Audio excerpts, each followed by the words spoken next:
Hello everyone, SirMonkeySuit Azabi here, back again with Kuroko in a Basket Season 1. We are on episode 24, and in the last episode, we began the match between Toho and Kaijo, so Aomine versus Kisei, which, yeah, it's nice to get into a match that is two of the Generation of Miracles going together. I guess if you're obviously not including Kuroko being one of them, because obviously we have seen that before, but, like, you know, in terms of not being serine, you know what I mean, like two neutral teams going up against each other, it's nice to just sit back and like enjoy what is going on here. And it came out a lot more evenly than I had anticipated, which is nice. It's cool to see. I can't remember if when we left off we were exactly like even in terms of points. But I remember that Aomine was going to up his game, obviously, after the first quarter where Kisei basically like held him off. But then Kisei came back and said, like, he wants to try something that he told the coach before the match, which I think I theorized last episode was it would have to be him trying to copy Aomine.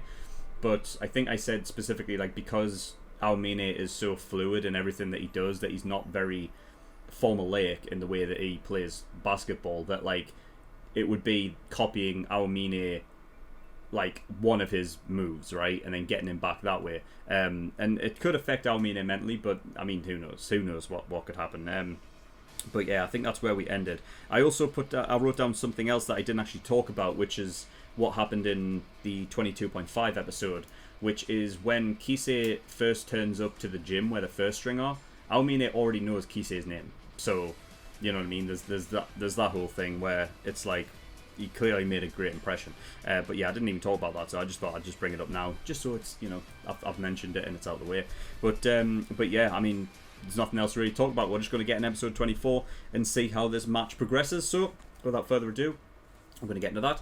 If you do want to go watch the actual reaction, link is in the description below. There's also a link to the full length there. If you do want to watch it in full, then the offer is there for you. But yeah, nothing else to really talk about, so we're going to get in episode 24 and see what we get. So without further ado, let's go.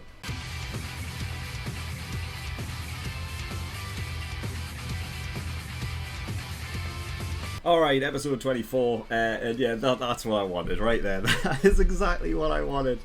He's able to go one-on-one with Aomine now, like, because he's copying his, like, entire style to the point where it's just, like, now, it's just a question of, like, Aomine has got obviously the jump on him because Aomine has been doing it since he was a kid.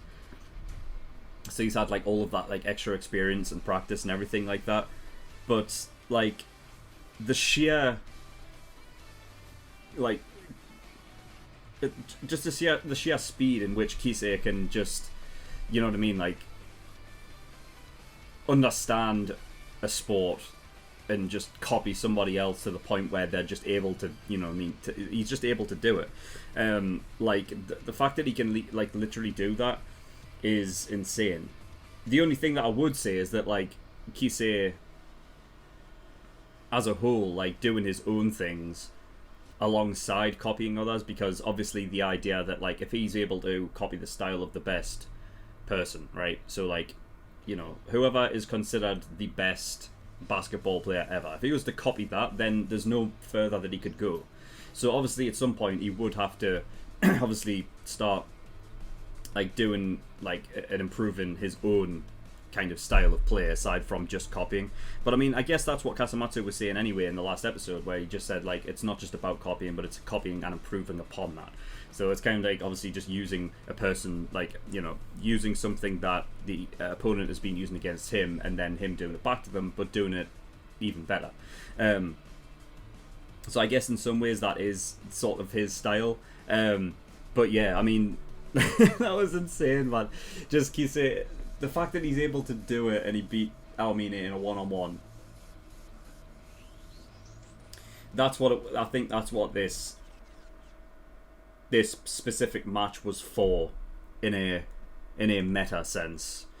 I mean, before Aomine at the very end there obviously blocked Kisei's dunk, I was about to say that, like, even though Kisei is able to do this, I still don't see them beating Toho, because it's like, that is a personal achievement for Kisei and Kaijo as a whole, being like that close, because it is going to be a close game regardless when the buzzer goes. But I feel like because the anime is centered around Seirin and everything like that, it's like, right, revenge game kind of thing. So it's going to be like a case of, the way I say it is, Toho's going to beat Kaijo.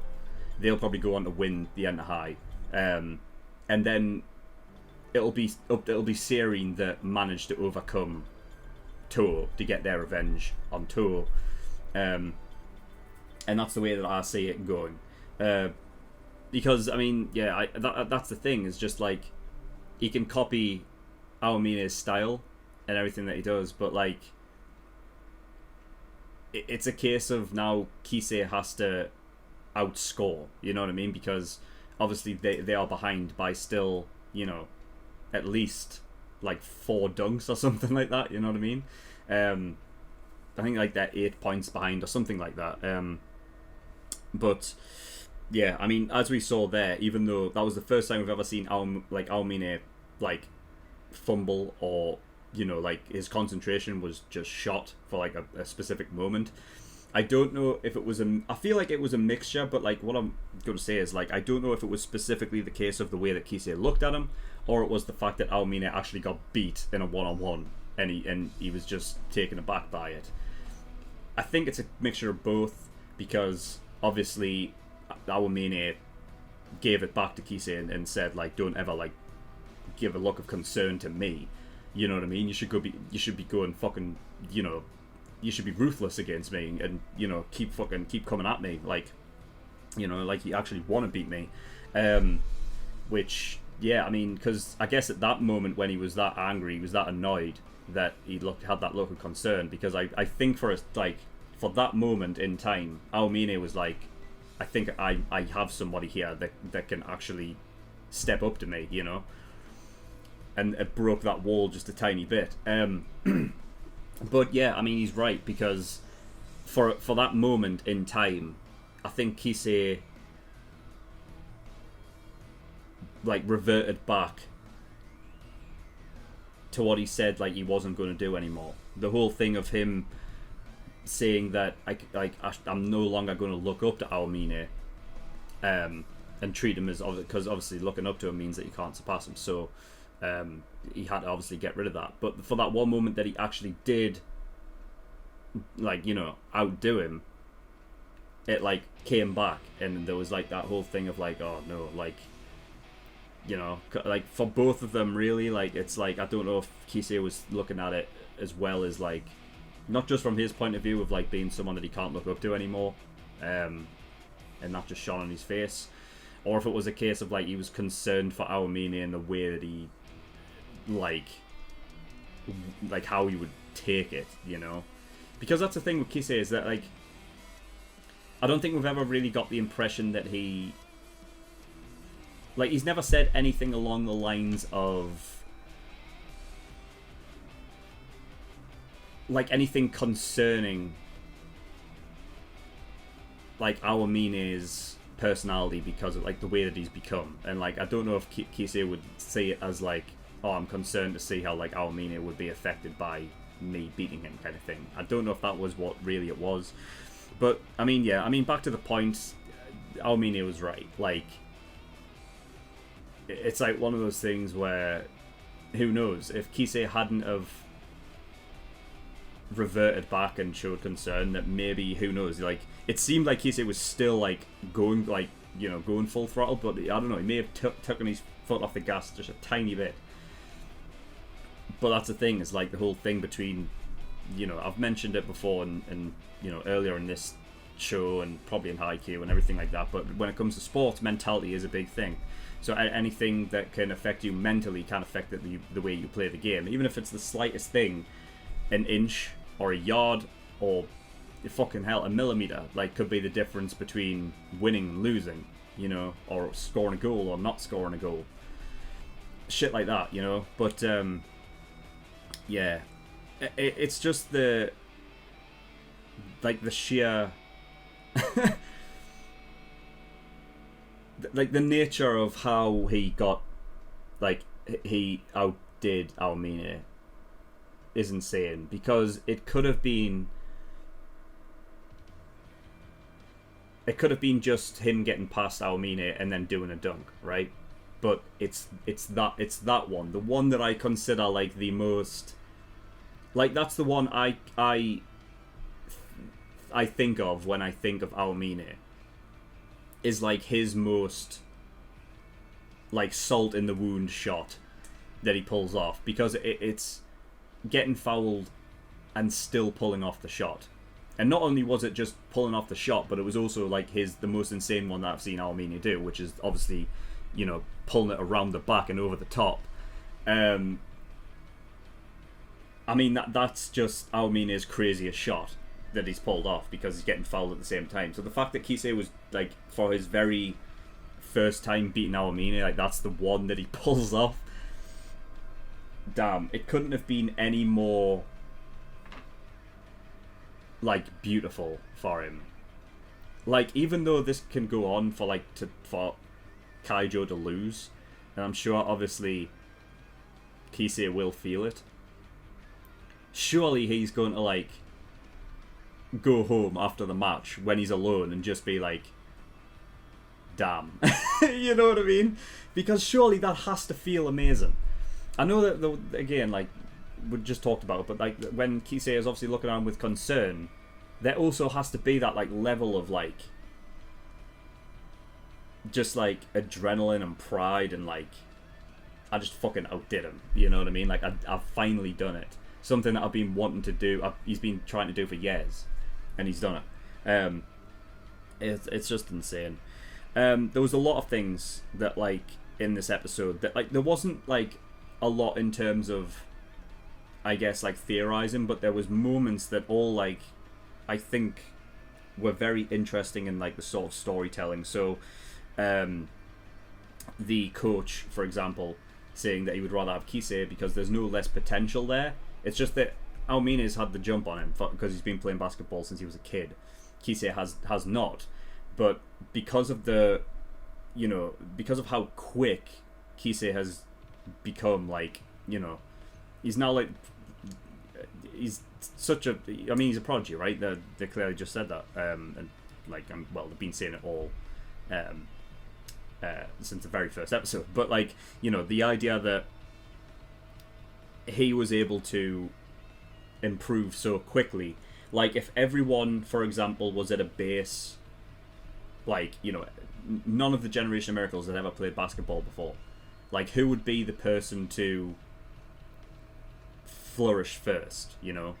They said obviously that Aomine was that one, but like let's say if Aomine and Kisei were there at the same time, like Kisei would just copy anything Aomine did and they would both be at least at the same level, but then Kisei would just improve on that, I feel like, and he would be, you know, I feel like that's how it would work.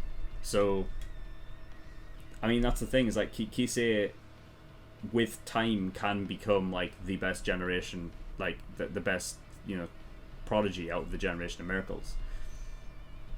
He can, like, in time. I don't know how much time that would be, but like he has the potential to do that. So yeah, that's just insane. It's a great way to twist it as well, because obviously with Kisei being first, and like one of the first things that he ever says in the show is like, I'm the weakest of the bunch, and turns into what could possibly be the strongest of the bunch. It's like perfect to twist that, you know. It's a great way to like sort of, for his character development as a character, from weakest to strongest, but also like just for the sake of like the story, like, and elongating that to the point where it's never going to be considered an easy win for anyone going up against him, you know, which is obviously a struggle of storytelling in regards to opponents and things like that. It's like, oh well, you want them to, when they eventually, like, when they go up against certain like characters, that it's not going to be an easy fight, right? You want it to be competitive. So yeah, obviously stop looking, like, you know, for him to stop looking up to Aomine. I wrote down Shackle next to it because I remembered back in My Hero Academia that Gran Torino says that to Deku at one point. It's like, you're admiration for All Might is like a shackle, because you're looking so, like, you're thinking of him as like so far above everything else that even you yourself are like, it's like you're subconsciously holding yourself back. It's like you need to take that off and not think about being All Might, but being your own person. That will help you strive to get that, you know. So in a way, it's interesting that like that sort of correlation between those two different animes. Yet like in My Hero Academia, it's all about like not trying to be All Might, but in this, it's like, because Kisei's whole thing is copying, it's like trying to be Aomine, but it's the opposite. You know what I mean? It's weird how that works, but it does work in both kind of things, because obviously it's the looking up to somebody, right? And it's about taking that away. You know, it's like you don't want to surpass them. It's like if you have a idol that you looked up to, like, we'll obviously mention sports idol, like, you know, because that makes sense in competitive nature. It's like, would you really want to surpass like somebody that you consider a legend? Yeah, because there clearly has to be something there. Like, I mean, I don't know how many people will know, but like, obviously, if we go to football, for example, right? I come from a place where we have a legendary icon of the game, like, considered like my, you know, the football club that I support is the top goal scorer in the Premier League history, right? If I was to play football and score like more goals than that, I mean, yes, don't get me wrong, it would be an amazing achievement. But there would be that like element of like almost sadness, because you've overtaken somebody that you consider like so high up on a pedestal, you know? So there's all of that. So absolutely insane. I loved the bet RFE is unsure line when he was talking to Kuroko. I mentioned it in the reaction, but it is a scary thought, because he doesn't know his own potential, kind of thing, you know what I mean? It's like, I don't know how far I can go with this, kind of thing, you know? Which is kind of like scary. But I really liked it. So yeah, I mean, he had a bunch of things that he copied. So the fake, where obviously it was the same thing that Aomine used against Hyuga at one point in their match. The Kagami shot, where Aomine was obviously against Kagami, and he basically just essentially just forced it into the hoop. You know what I mean? He went to do that, and then obviously the one against Aomine, where he took Aomine's himself and used it against him. Incredible. Hamakawa, the rebound, that was really cool to witness, because obviously Kasumatsu basically saying like, yeah, you can have all of the knowledge you want against us, but trying to that's something knowledge can't, you can't like, you know, help against that with knowledge. You know, it's just a rebound is something, I guess, that is purely sort of physical and instincts based, so like none of that could ever be like, you know, they couldn't defend against that with just the knowledge that, oh, he's a good rebounder, you know what I mean? It's like, even if he is, it's like, it's just one of those things where, you know, it's like with Momoi being, you know, like not being able to write down information on what Kuroko is going to do. She can't read him. It's like this. It's like the same thing. It's like that's a part of the game that you just can't read, you know, because it's just one against the other person who's more physically able to pull that off, and Hamakawa was. So yeah, really, really cool. The team play thing, yeah, that's just really cool. It's like obviously the rest of the team having to really fucking like go for it just to give them time for Kisei to, you know, obviously get to grips with copying Aomine's style and everything like that. Yeah, and pulling off obviously a crazy block, because obviously like that kid on the Toho team, quick shot, he quick shoots, doesn't he? So like he jumps and like almost like immediately lets go of the ball. So to defend those kind of things is tough. But yeah, I mean, anticipating that and getting it blocked and having a turnover, really, really cool.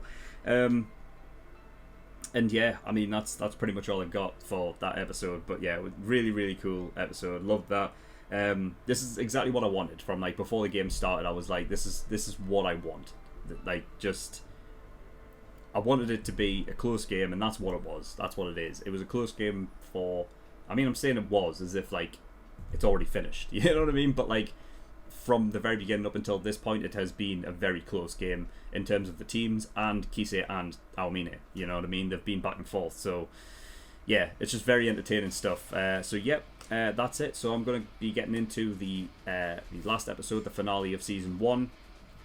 That will be out at the same time as this anyway, and everything like that. But you can get early access to Episode 1 and 2 of Season 2 right now if you go over to my Patreon and get early access.